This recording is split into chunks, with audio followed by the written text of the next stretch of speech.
Letitia, who for some unknown reason may actually like Charles and Eloise. Amen?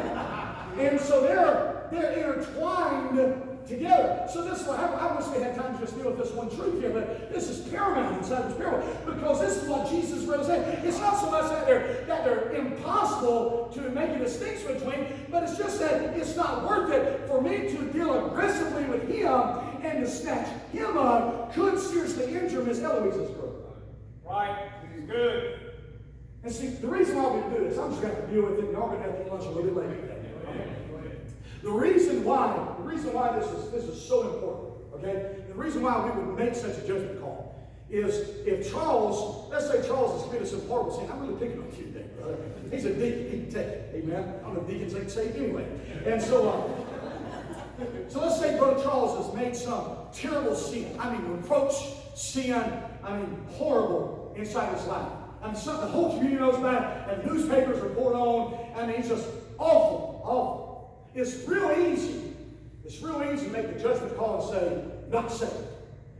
Wouldn't necessarily be the right one, but it's easy, and it safeguards Christianity, right? It makes us look a little bit better by disassociating ourselves from him, okay? All right?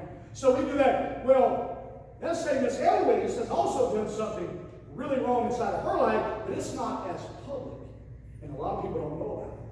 Okay? And let's say, from the public eye, she's kind of gotten away with it. She's sneaky like that. Okay? So she's kind of gotten away with it. So when I come over and I snatch Charles up and I say, not saved, then Miss Eloise, with her more private issues in her life, maybe thinks to herself, well, if he did that and he's not saved, well, maybe because of what I've done, I'm not saved either. And maybe she really is. And now I've created a whole lot of problems and issues for her to do it. And maybe other people inside the church, that we're all connected with Charles. And maybe we think, well, Charles did that, the preacher said he won't save it, and he ain't saved it. Then maybe last week when I told that lie, maybe that means I'm not saved. Last week I slipped up and hit my finger with a hammer, and I thought a wrong thought. Maybe that means I'm not saved. Somebody else thinks, well, I was driving down the road, and somebody cut me off, and I honked the horn out of it, and smoked silencers to them, amen, and all that stuff. And maybe that means I'm not saved. And you see the whole problem. And what Jesus says is, it's not worth it. It's not worth it. I'll take care of the problem at the end of time. What you focus on is your growth. You focus on yourself. Don't go around trying to make ultimate judgment calls. God says there's a whole lot more important things you can involve yourself in than doing that. Good. Amen. Praise the Lord. Hey! Yes, sir. Let me give to you one more and then we'll be done. Number 3, God is not fooled by similarities. God is not fooled by similarities. At the end of this parable, we are told that the reapers are sent into the tares in the wheat to separate the tares from the wheat.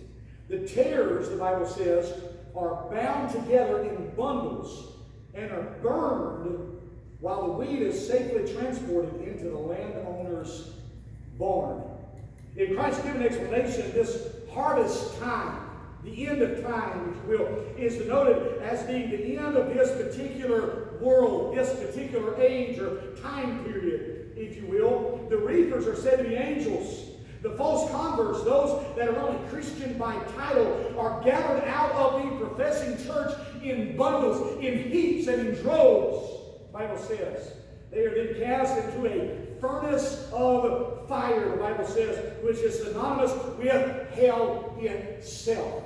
You get that? That although you grew, although you're closely associated, although your root systems may be intertwined together, so much so that you may be friends, you may serve a deacon board, you may sing in the same choir, you may be in the same Sunday school class, you may be family members, you may be married, it may be your mom and dad, your children, your aunts, your uncles, but somehow you're just intertwined together, and so nobody's laid a finger on you, and nobody's cast ultimate judgment on you.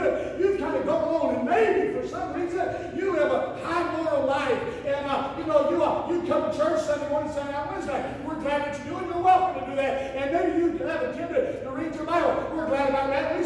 We believe that God's working in your life, and you're seeking after the Lord because He's doing a work of grace in your life. life. And that's wonderful. And let's say you try cleaning up your life. I remember Brother Bobby Reeves here, the week he got saved, I believe it was Wednesday of revival meeting. He'd come Monday and Tuesday. Wednesday night he'd come in, and Brother Bobby used to have a pretty head of hair about halfway down his back, and he'd come in that Wednesday night and had it chopped off. He got a Baptist haircut without even being saved. Amen. What it was God was working in his life. He didn't get saved till Thursday night, have we, right, Brother Bobby?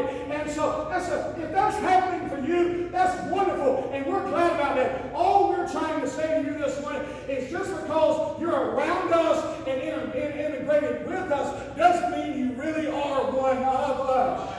That you yourself must come to bow before the Lordship of Jesus Christ and trust Him as your Savior. It doesn't matter if your wife's saved. It doesn't matter if your children are saved. It doesn't matter if your parents are saved. It doesn't matter if the preacher's saved. It doesn't matter if you give money to this church. You must be born again. You have to.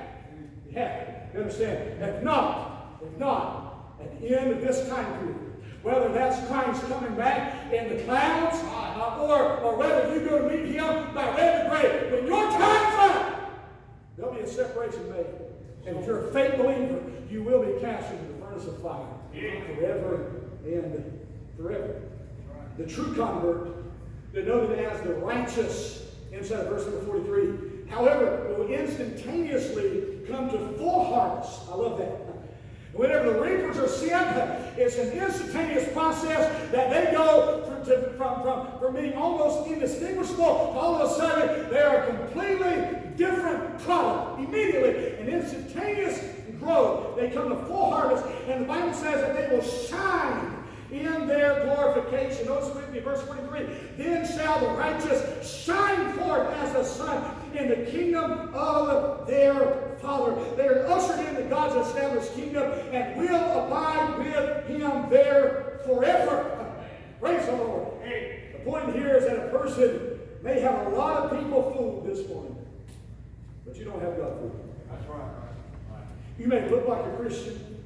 You may live closely associated with Christians, and all the while never really be yourself a Christian. This story informs us of the reality that God knows whether a person really belongs to Him or not. He knows the difference. He knows the difference. Listen to a few verses, and we'll close in prayer. 2 Chronicles chapter 16, verse number 9. For the eyes of the Lord run to and fro throughout the whole earth. See, what you do in secret and in privacy and behind passwords and closed doors that your mother doesn't know about, your Sunday school teacher doesn't know about, and your youth pastor doesn't know about, and your pastor doesn't know about, and your choir director doesn't know about, God does. You haven't got by with nothing. You haven't got by with nothing. Because God sees and knows everything. And here's the kicker. Here's the kicker. Man sees the outward appearance. But God knows your heart. He knows true judgment. True judgment. The eyes of the Lord run to and fro through the whole earth. Listen to this. Exodus chapter 8, verses 22 and verse 23. I am the Lord in the midst of the earth, and I will put division between my people and thy people. God was speaking there to the children of Israel inside of Egyptian bondage. And God tells to Moses, He said, I am the Lord in the midst of the earth. In other words, I'm closer than you think. I'm not just seated in the heavens, but I'm so close to where you are. The Lord in the midst of the earth. And He says this, He says, I'll put a division between my people and those people. God will make the ultimate distinction. He knows the difference. And there's 2 Timothy chapter 2 and verse number 19.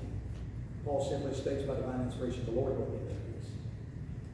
He knows this morning whether or not you belong to Him. Right. Listen carefully.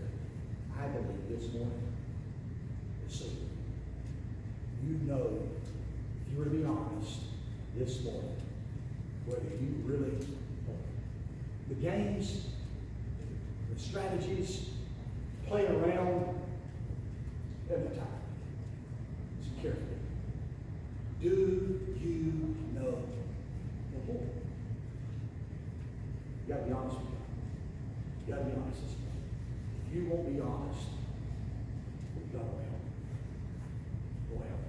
But if you come clean with Him this morning, there's an abundance of mercy, vast supply of grace. He'll save all of them that come to Him by faith. I promise you that. Let's stand. Our Father, we thank You for allowing us